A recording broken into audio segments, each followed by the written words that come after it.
कांग्रेस सरकार के एक साल के कार्यकाल की तैयारियों की रूपरेखा तैयार करने को लेकर कांग्रेस प्रदेश प्रमुख प्रतिभा सिंह द्वारा बुलाई बैठक में पीडब्ल्यूडी मंत्री विक्रमादित्य सिंह ने सरकार की एक साल के कार्यों को बेमिसाल बताया है। विक्रमादित्य सिंह ने आगामी लोकसभा चुनाव में कांग्रेस की जीत का दावा करते हुए कहा, हिमाचल में बीजेपी का हिंदुत्व कार्य नहीं चलेगा, हम उनसे बड़े हिंदू हैं। विक्रमादित्य सिंह ने कहा कि एक साल में सरकार ने अपने संसाधनों से प्रदेश के लोगों की उम्मीदों पर खरा उतरने का प्रयास किया है। आपदा में केंद्र सरकार की तरफ से जो सहयोग अपेक्षित था नहीं मिला, बावजूद इसके सरकार ने अपने संसाधनों से प्रदेश के लोगों को राहत दी है। उन्होंने कहा कि एक साल के जश्न में धर्मशाला में रैली की जाएगी, जिसमें कांग्रेस महासचिव प्रियंका गांधी भी शिरकत करेंगे। कार्यकाल पूरा हो रहा है, आज बैठक भी बुलाई है, किस तरह की चर्चा रही और किस तरह से दिवस को मनाया? कांग्रेस पार्टी के सरकार का एक साल का कार्यकाल हिमाचल प्रदेश के अंदर पूरा होने जा रहा है, लगभग हो चुका है और 11 तारीख को इस संदर्भ में एक रैली का आयोजन जिला कांगड़ा में रखा गया है, जिसमें हमारी नेता कांग्रेस पार्टी की राष्ट्रीय महासचिव आदरणीय श्रीमती प्रियंका गांधी वाड्रा जी इसमें मुख्य अतिथि के रूप में उपस्थित रहेगी। आदरणीय मुख्यमंत्री जी, सभी पार्टी की माननीय अध्यक्षा श्रीमती प्रतिभा सिंह जी और सभी कांग्रेस पार्टी के वरिष्ठ नेता इस उपलक्ष्य में उपस्थित रहेंगे। और एक साल के कार्यकाल में मैं समझता हूं कि हालांकि ये एक साल बहुत चुनौतियों भरा रहा है। आप जानते हैं कि किस तरीके से प्रदेश को नुकसान इस पूरे एक साल के कार्यकाल में खास करके बारिशों के सीज़न में हमको देखने को मिला। करीबन 10-12 हज़ार करोड़ रुपए का नुकसान प्रदेश को हुआ। उसके बावजूद हमने मिलकर अपनी सभी बातों को पूरा करने का प्रयास भी किया है, बहुत सी चीज़ों को पूरा भी किया है। ओल्ड पेंशन स्कीम को प्रदेश के अंदर लागू किया है और जो भी और हमने चुनावी वादे किए हैं उनको भी चरणबद्ध तरीके से मुख्यमंत्री जी और प्रदेश सरकार पूरा कर रही हैं, इसमें कोई दो राय नहीं है। और इसके साथ साथ शिक्षा के स्तर को बढ़ाने के लिए जो मॉडल स्कूल्स हर विधानसभा क्षेत्र में खोलने का निर्णय लिया गया है, हमारे अनाथ बच्चों के लिए खास करके मुख्यमंत्री जी ने जो सुख आश्रय योजना शुरू करी है वो भी एक बहुत ही सराहनीय पहल प्रदेश के हमारे जो अनाथ है, अपंग है, उनके सहयोग के लिए जो मुख्यमंत्री जी ने किया है। मैं समझता हूं कि ये भी एक बहुत बड़ा मील का पत्थर जो है वो साबित होगा। इसके साथ साथ चाहे हमारे कर्मचारी हैं, चाहे हमारे बागवान हैं, किसान हैं और युवा साथी हैं, रोज़गार मैं जानता हूं कि एक बहुत बड़ा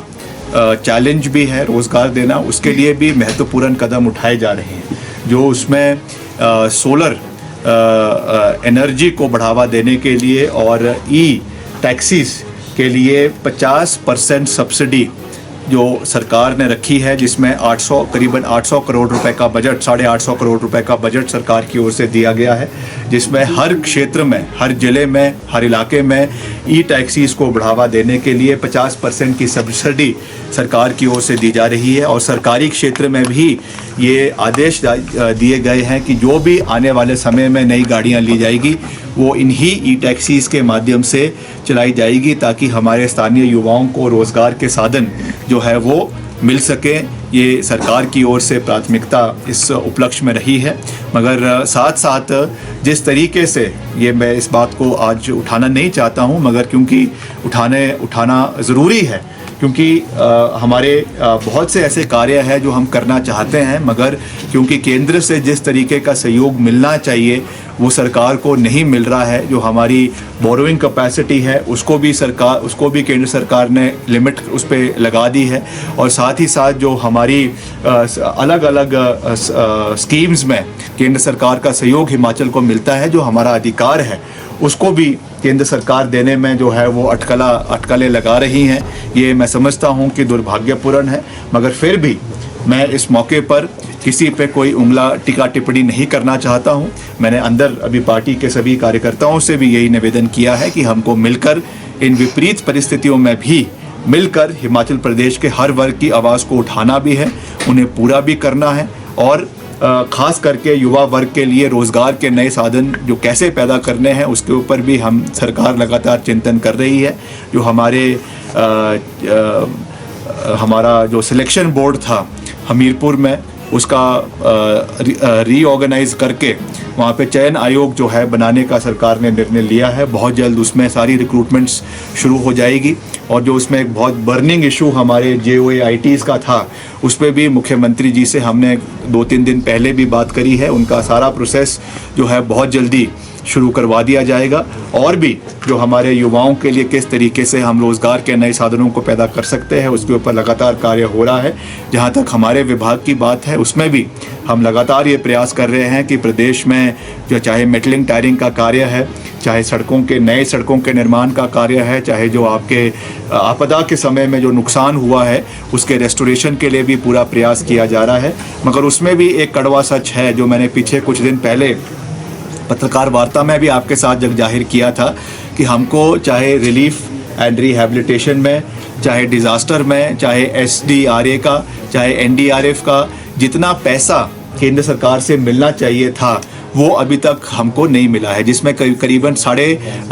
250 करोड़ रुपए तो लोक निर्माण विभाग का ही है जो NDRF के तहत और SDRF के तहत केंद्र सरकार से हिमाचल को मिलना है और आगे लोक निर्माण विभाग को मिलना है। तो मैं ये बात आपको इसलिए जग जाहिर कर रहा हूँ क्योंकि हम तो अपनी ओर से पूरा प्रयास कर रहे हैं, जो संसाधन है उसमें हम प्रयास कर रहे हैं, मगर कहीं ना कहीं हमारे भी हाथ जो है वो थोड़े बंधे हुए हैं। इसलिए हम आज केंद्र सरकार से भी मैं ये निवेदन करना चाहूँगा कि राजनीति अपनी जगह है, मगर जब विकासात्मक कार्यों की बात आती है तो निश्चित तौर से आपको हिमाचल प्रदेश के लोगों का समर्थन करना चाहिए, हिमाचल प्रदेश की सरकार का समर्थन करना चाहिए, ताकि मिलकर हम प्रदेश में विकास के कार्यों को हिमाचल प्रदेश के हर इलाके में आगे बढ़ाने में अपना योगदान जो है वो दे सकें। तो मैं कुल मिलाकर यही कहूँगा कि 1 साल का कार्यकाल पूरा हुआ है, बहुत से चीज़ों को हमने पूरा किया है। अगर कोई कमी पेशी भी रही है उनको भी गंभीरतापूर्वक आने वाले समय में मुख्यमंत्री जी की अध्यक्षता में